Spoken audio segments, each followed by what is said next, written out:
At some point in the digital age of boss babes, new money, and ambitious rookies, we stopped consulting our village's wisest. Women have been the heartbeat of the world within their respective communities, workforces, and families since the dawn of time. They are the magic makers, the peacemakers, and the ass kickers. Let's celebrate them with the Matriarchy Party. Hi, everybody, and welcome back to the Matriarchy Party. What a treat. We're recording. Today's Valentine's Day. I love Valentine's Day. Can I say it? I love pink. I love red. I'm wearing pink and red if you're watching on the YouTubes. I love candy. I love telling people I love them. But it's funny, I never want to have dates on Valentine's Day because I think that it's so overhyped and it gets stressful for no reason. You can't get a reservation and there's so much pressure, even when you've been with your partner for 2 decades like we have. So we went and had a little happy hour at one of our favorite tiki spots in Phoenix last night. And it was so fun and cash. And I had a Mai Tai. And after one Mai Tai, I was like, wow, I'm feeling great. So I hope that whether you are with a partner or friends or a family member or by yourself, take yourself on a little date, get yourself a little treat, tell yourself how great you are and how loved you are. But I hope you're feeling the love. You're probably not going to hear this for a couple weeks anyways, but still, I hope today I'm sending you those warm, loving, sweet wishes and everybody's nice to you and parking spots open up and your pillow is nice and cool when you go to sleep today. So wishing you all the good stuff. This week, I guess for my party of one, it's been a very admin week. Suddenly, my past self scheduled myself way too thick. It's doctor's appointments, face stuff, errands to run, meetings, networking, and a lot of calls. Already somehow we are planning for South by Southwest. March is going to be here in 5 minutes as it's mid-February. That's usually how months go, I guess, huh, Court? But it's surprising, because I had told myself, oh, I just have one little January job and then I'll be home. And then March is when it starts. And suddenly every week in Feb, there is work. So thank you, universe, for abundance and opportunity. We love work, but also we're hitting the ground running. Happy 2025, which is good. We love the distractions and we love working with cool people. But I'm excited. I'll be at South by March 6th, 7th, 8th, and probably 9th. So if you're out there, shoot me a message. We'll get a breakfast taco, or a frosé, if you will. I love to live like a local, on that main drag. Is it 6th? I think so. But South by is so fun. I just did it for the first time last year and it was so fun. I leave to New York on Monday. Our guest lives there. Couldn't believe it. I'm there again. And somehow it is colder in New York than it is in London. I had looked at the weather because it's 17 degrees and rainy cold. I'm unbelievable. But I'm going to New York for a few days and then London for a day, which is crazy. But the things we do for the people and business partners that we love so much. But that'll be fun. But it's warmer in London. I just thought that's why I'm sharing all that additional context that you didn't ask for. But it's going to be a fun work week. I don't know if I told you about this app Flighty that I downloaded, but now I don't have to manually calculate my miles. And last year I was 52 flights. I had it in my notes app. And now there's an app for that, of course, and the technological advances that we have. So that'll be fun to kind of see the map of where I'm flying this year. So with all that said, we're going to get into our very fun guest. This is a very full circle. I love when this happens because I feel like I've met so many life friends, contacts, cool girls doing cool shit from working at the mall. And this is no exception. Back in the day, we worked at Anthropology together in Scottsdale. And it feels like we've both lived 20 lives since then. And that was 2012. So yeah, over a decade ago. But today, our guest, we're so lucky to have Hillary Comstock on. You have a new last name now? No, just okay. Professionally, I'm still. Professionally, okay, great. Oh. Well, okay, spoiler alert. Hillary Comstock, with the same last name, is a creative director with over 13 years of experience working in the online media, fashion, home, and beauty industries. Hillary has overseen creative teams and campaigns for large DTC and e-commerce brands, as well as licensed brand campaigns. Having extensive experience as a creative producer, Hillary's background of managing large-scale creative teams and budgets helps inform her work as an art director, as well as her creative strategies. She's passionate about creating content that stands out in the digital landscape through ideation, innovation, team building, and collaboration. Hillary loves partnering with companies and brands who have a strong ethos and or a sustainable approach to their product or production practices. That got me again, I think. Production practices. All the peas. So many P's. Hey, welcome to the podcast. Thanks for coming to the party, Hillary. Thanks for having me. I'm so excited to be here. I'm so excited. Gosh, I love cheering you on via Instagram because I've seen you like a time in the last decade. I feel like when we have lived in the same cities, when we were both in LA, we got like Yeah. one fateful glass of wine, I think, at one time. And when you were at Click Media, and Yeah. we are just ships passing in the night. And now I feel we do like a relatively similar role. I mean, in terms of like creative production, but like very different, very similar. So it is so funny, but it's so full circle. And I was thinking about it as preparing for this podcast that I'm like, how, like, I don't know, cool girls work at the mall. That's all there is to it. Like, it's just like I what our feel little like selves would have thought. it's just for context. Yeah. Courtney was my manager at Anthropology in the mall when I was in college and I was working retail. And we've just kept up with each other over the years. And it's been so nice to see you start your company and just really carve out space for yourself. And it's been really cool. But yeah, we went from the stock room to whatever you want to call this. You get like red carpets or and like working with A-list people on cool, like, I don't know. I feel like so many life skills, and I say it all the time, like the life skills that you're learning from like being in the trenches of working a clopen around the holidays Yeah. in a store like Anthropology, that's like madness. Like it's Yeah. such a core memory, but I feel like so many skills were learned there. And wherever like service industry jobs, people are not respected nearly enough. But I feel like that is a foundation for any life skill that you need and should have. I So have more memories from like managers from those jobs than like any like of I don't know when you're actually like in the workforce and if you want to call I it agree. like I no because it just sticks with you and it's so kind of traumatizing when you're going through it because you're like in person making a lot of mistakes and it sticks with you. I don't know. it's like messy and it's exhausting and like the pressure like that we're saving lives when it's like who closed last night that there was a hanger and it was askew and nobody put the third piece over that mannequin and you're like I'm never going to make it in this world. It's too hard. It's too much pressure. I can't even dress the mannequin. What am I going to do with the rest of my life? Like There's no way I'm going to ever finish college. I can't even dress a mannequin, but exactly. like and maybe it's that trauma that has now like had our anxiety Well, at I bay think now, it's but work ethic. I think it is the yes. work ethic. Like I was on set on Monday and we were folding something or steaming something out of a clothes. Like I don't know what it was, but I was like, oh, retail kicked in, and I was like, you fold it like this. Oh, I remember we were packing a blazer for an influencer. Yes. And they're like, can we pack it like where the blazer looks cute and lazy? And I'm like, guys, look, I got this. Like, let me just. You're like stretching. You don't know how to fold a blazer like that, or it displays the collar. Like, I don't know. And everyone's like, well, how do you know how to do this? Like, because I've folded stacks for years. I It never It's so leaves. true. Even when I'm out shopping, it's like very embarrassing because I'm just like zhuzhing things. And my husband is like, you got to let it go. You got to give it up. And I was like, oh, listen, I just want Finger to look nicer.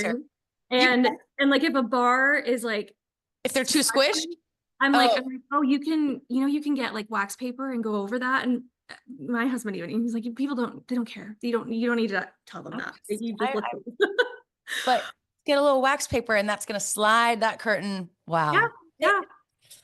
And now the company that I work for now, we have some retail stores and it's really full circle because now you're coming in from like an objective, I guess more top level point of view. And you're like, I go in and I'm like finger spacing and I'm like, I'm really not trying to be annoying or like whatever, but I've been here and I know yeah.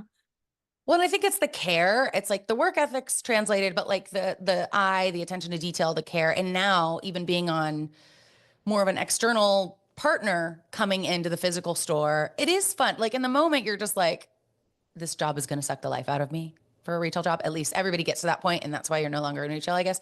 But then going back, you're like, oh, isn't this fun? Just it's romanticizing like a bad boyfriend. You're like, just wasn't it just kind of magical? Like the holiday playlist, and like you're just cleaning up people's trash from the sale room. Like, isn't it so romantic? Texting years, yeah. So funny. But now you just recently got married and you just recently moved to New York, right? So lots of life stuff happening. We got married in September and 2020, it's 2025, 2024. And then we moved literally 2 weeks later to New York. So it's been a whirlwind. And I started a new job in November 2023. So it's, yeah, lots of life changes. It's moving really fast, but it's going good. It's going well. Yeah. I mean, via Instagram, it seems like you're doing a whole lot of cool things with a whole lot of cool people, but I'm sure that's like, it's a lot to readjust to when you've been in the West Coast, like your whole life. I Most went to people college. are- Yeah, I went to college. I grew up in the South, went to college in Arizona, lived in LA since, so 14 years. Yeah. And this is my first time having like a New York winter or any winter. And it's a harsh reality, but I do think there's certain things that I wanted out of New York where I wasn't ever going to get it out of LA. And I think I kind of joked with a lot of people in my industry, or they joke with me, I guess. You know, like you kind of skipped a step. Like most people in this field, like, and I think they're referring to like editorial work. Mm. Most people go to New York first and they work at a, you know, a Condé Nast or a Hearst or whatever. And they do all of that there. And then they get really tired and burn out and they come to LA. And I'm like, I know, but I never wanted that. But I after intentionally skipped it. yeah, I purposely didn't go to New York where I knew I was going to be tired and cold.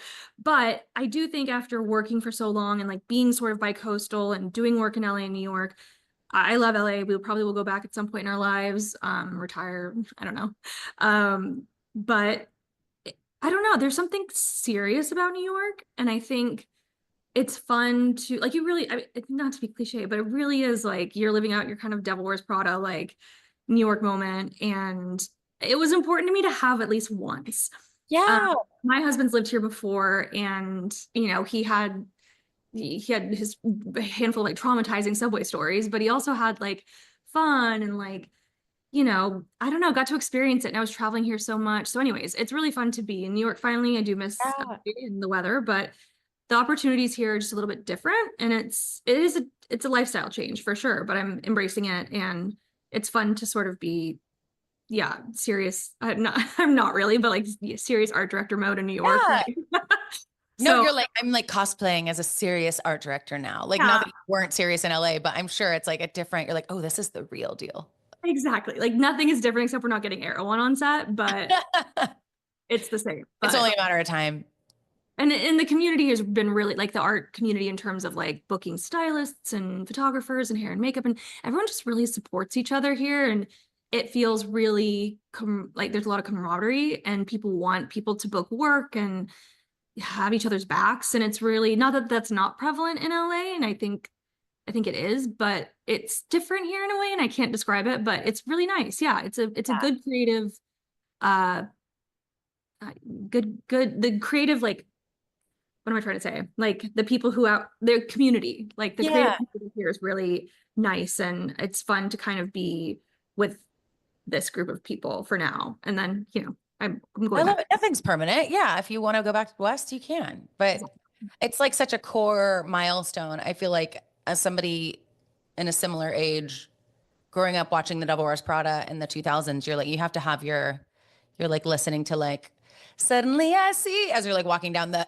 the street, I'm sure, in your headphones. You got to wear It just doesn't get old. And like, it's not irrelevant to anyone. Like, I don't care if you're working in finance and you live on the Upper West Side or you live in Brooklyn. Like, it just doesn't matter. Like, there's something fun and invigorating about getting on the subway, even when the guy next to you is like asleep and has his feet on you. Like, I don't know. There's something like where you're just like, well, this doesn't happen everywhere. Like, this is fun. New York City. Wow, we're in it. Exactly. So cool. I mean, yeah, and you'll have all those memories and experiences until that it's not exciting and you're not like with emoji hard eyes looking around like, isn't this magical? But I feel like you're better armed a little bit older though. If you would have done it when you were 20, you would have been like, it's too much. Like, I mean, I'm an empath. I felt that about LA. Like the first time I moved to LA, I was like, it's too much. I learned how to be an adult and got my car towed the first day. And just like, I'm like, there was a lot to learn. And so I feel like in the beginning of LA, because you're like, I can't read the parking signs and everything's overwhelming. And I think even 14 years, I was like, this is finally feeling like home. And like, it really felt like local. Like you have your places, you have your, I think that's the things I was most sad about was leaving, you know, the girl who highlights my hair, my doctor who, you know, I've had for a decade and whatever, but, it's equally as daunting in New York, and I'm really glad I didn't do it when I was 20. It's like a different thing to come here with, like, I know this is matriarchy party, but my husband, it's nice to have a friend who's like kind of your built-in friend and do it at this time of life. I think I've grown a lot, and it's nice to come here sort of on that, like, where you're like, I don't have to go out. I don't have anything to prove to anyone. I want to be in bed by 9. I'll go to an early dinner, sit us an hour. I don't care. One cool here. Whereas like when I would come in my 20s, I'm like, what bar are we going to? What can I do after the show? Meeting people. Yeah. Like, literally, I'm in town. Like now I'm like, please don't find me. Like I'm just the beauty. I feel that way now. And that's why I think I like LA and New York. I always wanted to move to New York, but I realized it's fun to visit for me. And I think it's because I get very grumpy in like the snow and the cold. So now I'm like, I feel like I've been in New York every week for the last few weeks. I was like, this is so fun. It's like, I live here, but I don't. It's fun when you get to go on the plane and go back. It's cute. Exactly. So I'm like, have the best of both worlds. Yeah. But, yeah. I think it's great because I think in both of our industries, I know you're kind of more on the film thing, and I'm kind of more in like, I guess, social and film, and I'm more of corporate retail side of things like fashion. But you do have to be able to kind of work and adapt to any environment. Like I know you go to London and we'll do like BAFTA, or I don't know, I'm just making things up, but Austin, like you said, South by Southwest, it's like, it's a pro when you're in this industry to be able to be flexible in that way and be able to kind of adapt quickly to your new environment. So we definitely think it's like a pro for if anyone's listening for life advice. Yeah, to be able to create a problem solve like that and just be adaptable. Because I mean, especially just in a creative producer or just creative or entrepreneurship kind of career path, freelancer life, you're going to have to just be like nimble and ready to be adaptable, like you said, and create a problem solve every single day. Because whether you know what job you're walking into, like everything's going to change day of. People's moods, schedules, something out of your control wasn't delivered, and now you have to fix it to make your objective, your vision come true. It's just, there's a lot of that. So it's kind of like learning how to travel and show up on time, like coming off a ride and going straight to set. Like those are things you don't think about when you're in college and you're glamorizing what your adult life is going to be like. And you're like, I took a plane. Remember, I took a red eye and something was wrong with my flight. So I made my coworker go on it because he was the one actually shooting the project. And I was like, I'll take the next flight because I had something went wrong, and JetBlue. And I'm getting off the plane in JFK, and we're going to shoot Christy Brinkley, and she's at the plaza, and my coworker's there. I'm like, you landed, you got there. Okay, great. You're already there. Okay, great. I'm on my way now. I caught the second plane, and you're catching up, and it's like 7 a.m. and you're running to the plaza to shoot Christy Brinkley. But like, what if you hadn't made it? Like, and like, is everyone handled? I don't know. It's like a life skill for sure to like learn how to balance all of this plus travel. 1,000%. Yeah, 1,000%. Because I mean, we prepare so we don't have to know what if, but still, like, there's so many variables. But wow, that is so funny. That's such like a core memory, I'm sure, for you, because I have a lot of those that you're like, running to the plaza in New York straight from JFK to shoot Christy Brinkley, as one does. These are the days of our lives. But okay, well, I always start this off by asking, when we think of a matriarch, we think of a woman who's the head of their family, tribe, or organization. When in your own life have you felt like you've had to demonstrate those qualities, whether by necessity or not? Oh, when I've had to demonstrate them? Yeah. Okay. Just, I guess we're full transparency on this podcast. I'm 36. I don't have kids. I have been really career focused so far. And I think anything that I've brought to someone that I guess would be maternal in that way, sort of. I mean, I tend to hire a lot of women. I like working with women. No hate on men. I work. This isn't the patriarchy party, but I love my guys, but I do love giving women those opportunities, especially if it's someone who has a distinct point of view, or not that they wouldn't get hired for another reason, but why not give them another opportunity? Or if they're trying to break into a field, or I don't know. I think I've jumped around, from about, I think in how long I've been out of college and in the workforce or whatever. I've been at a solid 4 or 5 companies, and I think the people I always tend to hire first are women. And I think I like leading teams of women and I like seeing them grow. Like I'm still, I think of like every intern I've hired or like, you know, marketing assistant or anything. And I'm like still keeping up with them. And like one is, you know, an intern from Who What Wear is, you know, she's running her own brand right now. And like seeing what they go and do with their lives is really exciting too. Cause you're like, I guess what I do for others is what I wish someone would have done for me in my 20s. And that's also not to say that I didn't have that, because I think that's also why I'm here is I do have a lot of those good stories to share in terms of like what I got from women that I looked up to. I think I was also lucky to work with a lot of women, but yeah, specifically, I think what I give is, to answer the question, is you know, I think seeing people's potential Yeah. and helping them in an industry where people aren't so nice always, and it's definitely getting better. But yeah, I think giving women chances and also listening to them, and just, you know, sometimes on my team, I'm like, here's what we're getting you hired for, here's what you applied for. Yeah. And I kind of tend to always ask, like, what do you want to do when you're 30? What do you want to do when you're 40? Like, what are you here for long term? Like, yes, we all want a paycheck, we all want health insurance. And we get to have a creative career while we're at it, and that's great. But like, what's your end goal? And is there something that we can like think long term and segue this kind of assistant role into something that, you know, you see value in being here in 10 years and having that. So yeah, I like to bring all of that to jobs and work. And I think I like it when other women empower me. And I always, it's sad because I still kind of feel a little bit taken off guard, which is really sad because I think, it's hard for when people hand you your flowers anyways, but I think sometimes with women, it does feel competitive. And I've never really understood that. Like, I'm like, I have so many friends who have so many cool jobs, film, fashion, social media, photography, like everything. And I take great pleasure in being like, that's my friend. Like she's, Yes. I think I know that's like an overused phrase, like that there's room for all of us, but there's room for, No, it's not overused. I feel the same way. I'm like, a rising tide lifts all ships. That's what I'm like.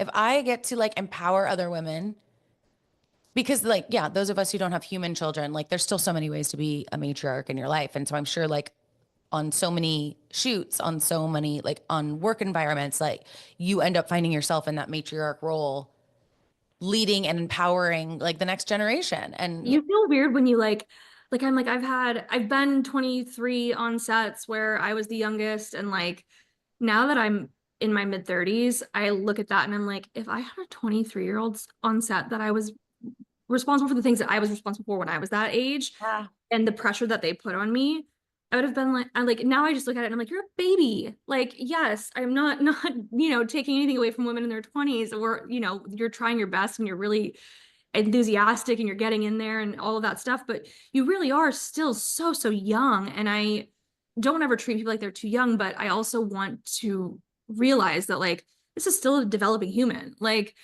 they totally. don't need the sort of pressure that I think was put on. I had bad bosses. I had bosses that would slam doors and pictures would fall off the wall and glass would break, and you just kind of were like, okay, on to the next, I guess. Exactly. Well, they're okay, you know, and Yeah. like we've all, I think, seen some crazy shit. And the industry's gotten better, but yeah, I don't know. I also just try to recognize that like that's someone's kid. And like, if we're wrapping set late at night, I want to see them go to their cars, and like, that's, you know, did you eat? Did you get caffeine? Did you sleep last night? Oh, you're sick? Like, just, you know, Some vitamin C. Go wash your hands. Yeah, and like at the same time, like I have very high expectations for people that work under me, and sure. people that I work with on set, and I want people to show up and do their best and be their best, of course. But at the same time, like I know that like when I have a migraine, I wish someone just like let me just kind of have a moment, you know, Yeah, and it's just like, like girl, acknowledge for sure. Like like to be able to say like, here, drink some water or go like take 2 minutes outside. Like what? because you Just could come back and just be better for 8 hours if you had that 10 minutes. I don't know. And like, you know, yeah, I think little things like that. And again, not to say that I didn't have people along the way for me that did certain things like that, but I remember it very distinctly because it's a little bit more few and far between. And And I watch my friends kind of treat, I think their younger employees like that as well too. And hopefully it's not offensive to them. And hopefully they're not like Hillary babies me and this and that. I'm like saying it like, oh, I care so much. No. Oh, I hate it. But I think there is something to be said about that. I think even when your own parents do that, you're like, oh God, mom, stop. But like, Fine, I got it. I Well, drank we thought we water. knew I'm a everything grown up. when we were 22 and like given an opportunity like that, we thought we knew everything. And now looking back then and hiring those people that are 20 years old, you're like, No, A, I didn't know anything, but B, you're like, how does anybody expect that from you? Like you just don't even have a fully formed frontal lobe. This is crazy. Like that you would. And I was such like I look back now and I'm like, yes, I think I got opportunities because I was kind of invited myself to conversations and stuff. But you know, I look back and I'm like, oh, some of my poor bosses were like probably like, God, this girl. No, but everybody was 21.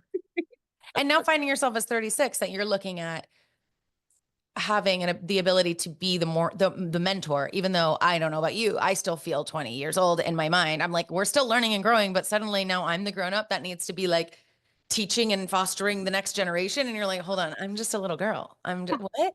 So it's funny to like evolve into that role, but then also being like, oh, that's the thing Yeah. everybody goes through.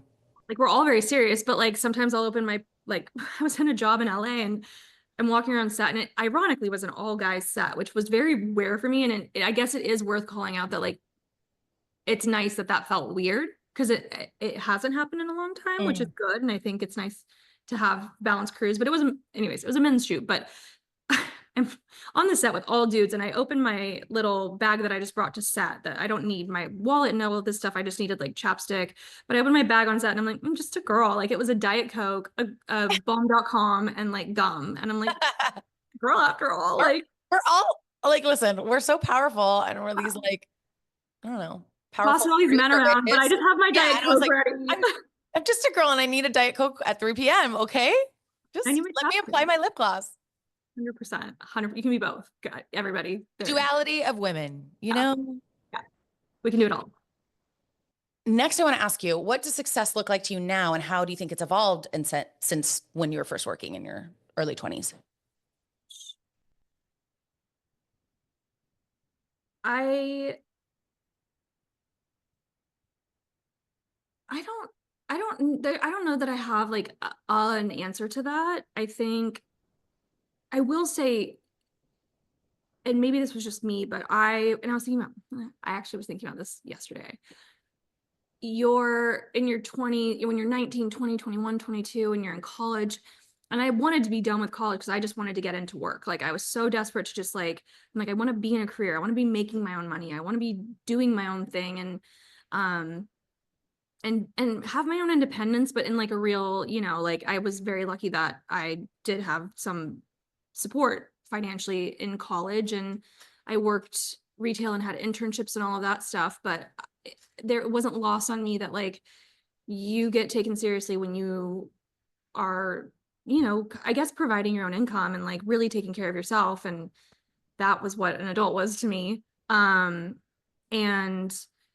I also at the same time had, I think, because you know, I'm very, very lucky in the sense that like I wasn't helping my parents pay bills or bogged down with those sorts of tasks that tons of young people have to deal with all the time. I had that freedom in my mind to be inventive about what my life could be and what I could imagine myself to be. And I'm from a small town, but my parents really instilled in me like traveling, getting outside of your comfort zone, trying new things. Like, you know, when I was little and we got to go to New York and go see some shows on Broadway because I was very into musicals, like, and I think fostering some of that was so helpful developmentally because I truly think I was delusional enough to think I could do what I wanted to do. And I guess, I don't think success is different. I think the path to getting there is very windy and exhausting. And I don't think it's as fun as I thought it was going to be when I was 19 or 20. I was like, yeah, you picture the movies, of course, but you know, it's so much hard work. And I guess success to me isn't, you know, I think I thought I would have gotten married sooner and maybe had a kid and would still sort of have the career I'm having, I guess. But I think I've been successful since, even when I was making my entry level salary. And I don't think it defines, I guess the bigger point is you're not defined. There's not this moment where you reach the success. Like, I think Right. part of my success was being brave in my 20s, talking to people, networking, doing all the things that I did to get to where I am and to make all the connections I made along the way. I think that in itself is successful. And I think the end all goal was to be able to lead teams creatively, and I've done that too. And on paper, that's a great feeling. And it's when you've worked really hard. And I've done production assistant, I've done styling assistant, I've steamed clothes, I've burned my finger on the steamer, I've brought snacks and crafty to set, and so it's really, really nice when it comes full circle and you get to do what you actually really, really wanted to do, and someone's paying you to do it. And Drinking the Diet Cokes rather than bringing the Diet Cokes to people, exactly. And so that to me too is success. But I think when I look back, I'm like watching myself be brave in those moments, like, and I'm kind of tired now where I'm like, would I do that now? Like, would I be that bold? And like, that really helped me get to a successful place. So I don't know, I guess that's a long-winded answer, but No, it's I think success it's all is the not journey. the journey. It's not And linear. I love what you're saying about being bold and brave because I mean that I don't want to say false confidence, but like the confidence of a ambitious 20 something. That's how we got any of our like interviews, like informational interviews, or like the amount of people that ask to pick my brain that are like not 20 years old, that like maybe never had that like ambitious, let me just put myself out there and ask. That I'm like, wow, you don't get to ask people to pick their brain when you're competing in their field. Now Yeah. we're told to do that now. Like, and it's funny that people don't know that. But it is true looking, I think just when you're younger, you don't know how long things are supposed to take. And so the movies have portrayed what a successful life means. But like the older you get, when you're like, I am fine admitting I love to go to bed at 9 o'clock and I like to stay in and I don't need to be out at 2 in the morning in a tight little outfit every night of the week. Like, for what? But you're realizing what is most important and you don't have to follow this guideline that like society or the movies have portrayed as like what success looks like. So I think just being able to like advocate for yourself and what it is that you think is important in your life and your routine. I think that's a good summary of what I was trying to say. Yes. Yeah. But no, like I agree totally. I mean, I think you don't know. And like you said, I don't think it's like this, oh, now I'm successful. I've hit this mountain sign, this mountain peak, and I'm looking down and admiring all my success. Then the goalpost moves, and then there's something else that you want to achieve. 100%. So 100%. Because even then, when you get the role that you want to do, with that you were 19 and were like, I'm gonna dream. try this, and I'm gonna intern, and I'm gonna do all these things to get up to where I want to be. When you get that job, you still have to do it. Like, you have to Then go to now work every the day. hard work is not even, you just got it. Now you have to show people what you can do. Yeah, and then you still have, bouts of imposter syndrome and all of those things that come with natural progression of careers Being a human. and being human. And I hate to say it, but still kind of working against this uh you know I guess workforce of men that was really prevalent for so long. Like, there are moments where I do find myself being the only female on set, and it has as much weight as you give it. Like, Yeah. I think, again, I always want to push for all women teams and give people opportunities and chances when I can, because we have been the minority. But it's also as important to show people that you can manage something on your own, um, with a bunch of guys. Yeah. You're And the best woman for the job. Like, exactly, got nothing exactly. to do with it. Well, Yeah. and it is interesting with different countries. I found it an even different vibe of like, Interesting. and like I was in Budapest on set, and there were so many women in powerful positions of just the AD and the like producers of the film and female cinematographer. There's all these people I'm looking around. I was like, this is awesome. And then immediately, like, I did a press junket in Mumbai. No women in the room at all. There was just that's just a whole other thing. And so then coming back to set in America and you're like, okay, there's a little bit of a balance. It's not as bad as some places that there's like no women. And then even when women were speaking up in some countries that it's like, nobody's really paying attention. And I was like, oh, this is so uncomfortable. It's panic inducing. So I kind of felt like, okay, at least America is trying in some ways, but well, let's talk about your matriarch because we can talk about this all day. I know. I'm like, yes, women in America. I know we're like vibing here. Who are your matriarchs that we're talking about? My first one would be my mom. She raised me as a working mom, and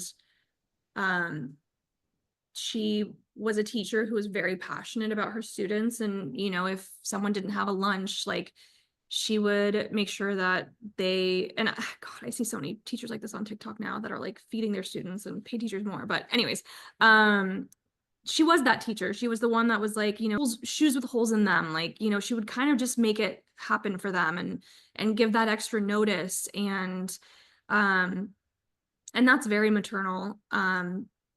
It's a very maternal career, which is an interesting thing. Yeah. I've actually never really thought about that way, but it is, and you're taking literal care of people's children all day. But I think the important thing for me was she was a working mom, and even though my dad, you know, she didn't have to work really. My dad made enough for the both of them, and which is great, but I think it instilled in me that like, despite that, she liked her job and she liked teaching and she liked making a difference in kids' lives. And I think that's really important. And I think it's also where I get that identity through work, I suppose, self-identity through work. So yeah, so she's my first one. My second one would be my stepmom. She is just she's very impressive and so different from my mom in every way, I guess. Like they've had two different entirely careers, and two different, you know, family dynamics and all of that, and the way they were raised and all that kind of thing.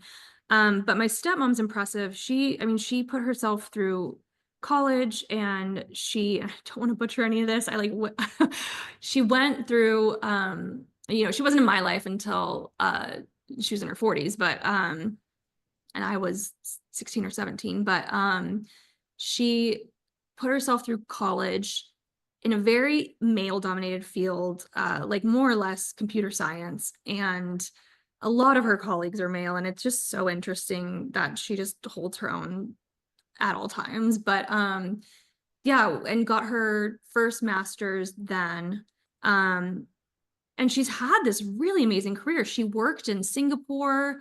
She had my stepsister in Singapore, and she went overseas to work there. She's worked in California. She's worked all over, and no one in her family was raising her to have that, I don't know, that strength, that resilience. And, you know, maybe that's what comes from having a family of her sort that was sort of unsupportive and kind of a hard family to grow up in, I think. And maybe that's, you know, the flip side of that. But not only has she had this very long career, she, you know, has done it for a very long time for major corporations. And she now is, you know, she's gone back to school to get her second master's in family counseling, and specifically likes helping, I think, like younger adults who are kind of post high school, maybe in their first career. So it's very, you know, people looking for advice and people navigating really tough times. So anyways, so she does that on the side, and she did it while she was working full time and raising her own two kids. And I was out of the house, but I'm like, I never watched the other shoe drop, and it was very impressive.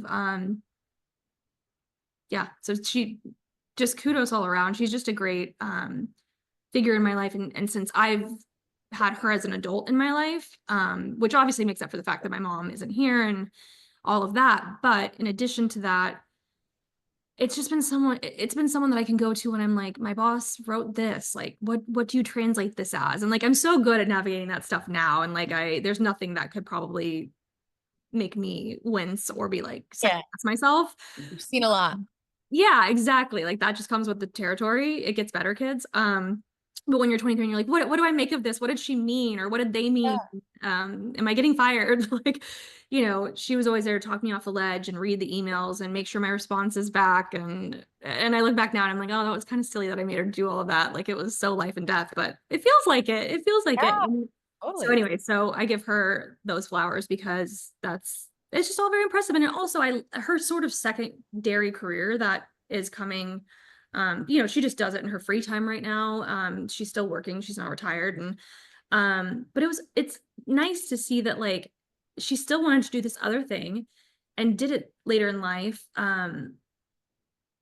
And she had that wonderful career and that was a little bit more corporate-y and tech and she's also had this passion to like help people, and it's never too late to go to school and it's never too Yeah. late to redo something. So that actually helped me really get over that, kind of to go back to that first success question, like what is success? When do you feel like it's been defined? It's like, no, the goalpost moves. Like I could reach the level of art director that I want to be, or work with the talent that I want to, or do the job that I want to, or the fashion companies, but the goalpost will probably move after that again. And we're as long as we're here, as long as we are, like the time just doesn't, you don't just stop working one Yeah. day. Hopefully you will, but You can always change the trajectory. exactly. And it's Alright. nice to know that like, because you have another interest, you could do that one day. So I think that's helped me look at work less polarizing, that there's more flexibility than maybe we think there is, hopefully. So that's been nice too. You don't need to get in your head so much about this one thing because it's probably going to change. And in a year, you might want to just shift a little bit more or like say, oh, wow, I'm glad I tried that. But I actually And some don't of ever those want to do things, that again. And I didn't know unless I tried it. exactly. And some of those things you take with those into other job opportunities, or like I think she does, she's kind of she works with a lot of like smart computer, very focused people, and um she manages them well. They don't have, not all, I don't know, like they have their own way of communicating, but sometimes it takes her to come over and like help. And I think that's like her manager style, and she helps them really, I don't know, talk about what they want to talk about. And I think that kind of even led to be like, oh, I could be maybe a good therapist, and I could maybe be really good at being a sounding board to people. So, She was you doing know, that already, like in her role as like a mentor. What do exactly you think that mom and stepmom's like biggest dream or goals, like respectively, were? for themselves. Yeah. Oh gosh. I think my mom just wanted her family to be happy, 100%. And she was the biggest champion for my dad too. And I think it was nice while I did have her to see her have a husband she had her own career. She had her own, 2 feet, and that got instilled in me as well. Like, don't depend on someone else, always have your own thing going on. Um, so I got my independence from her, but it also allowed me to see that you can be in a marriage and support that other person. And there was never competition between them. Like my dad didn't minimize what she did because she was the lower earner, for instance. And um, I think it's nice to have it now that I'm married and I actually see like what it's like to have a spouse and balance our work lives and all of that. She was his biggest champion, and I think I always looked at them as like a team, and he did general counsel for, an enormous company, retail company, and he went to her for advice, and he took it to heart, like dead seriously. And he was like, how, would go over cases with her, and he was a lawyer, and so he never devalued what she did as like, oh, well, you're just a teacher and I'm a da da da, this big lawyer, whatever. And I think that was really important to see too. And I don't even know if my dad's aware that he didn't do that, or, but I think that's invaluable in the sense that She was always empowered and valued. yeah, and I think she would be proud that she left me feeling like that, and that have that framework and view about my parents, I think. So that's probably hers. And I think just for any mom, like they just want you to be happy and successful and whatever that means to them, and uh healthy and all that stuff. But and my stepmom for herself, gosh, I could not answer that. For We'll herself, go ask her today. yeah, I love this stuff because it does spur convert. Like I had already talked to her a little bit because I'm like, I don't want to butcher what you do. We are so different in our career paths though, that I'm like, you know, I can't really talk about how, and she has one of my best friend's husbands does what she does, and they always geek out when they're together and they talk about the sciencey engineering and all that stuff. And I'm like, I'm here. Anybody need a refill or? passion. Yeah. Like Okay. when you want to talk. So in that sense, it is kind of funny that we do have some parallels in our career, and I do admire her so much because she thinks it's admirable that like, she's like, it's cool that you've made a career out of essentially art, like, you know, Yeah. a career in the arts, which Getting is paid real money. yeah, it's not a historically easy thing to do.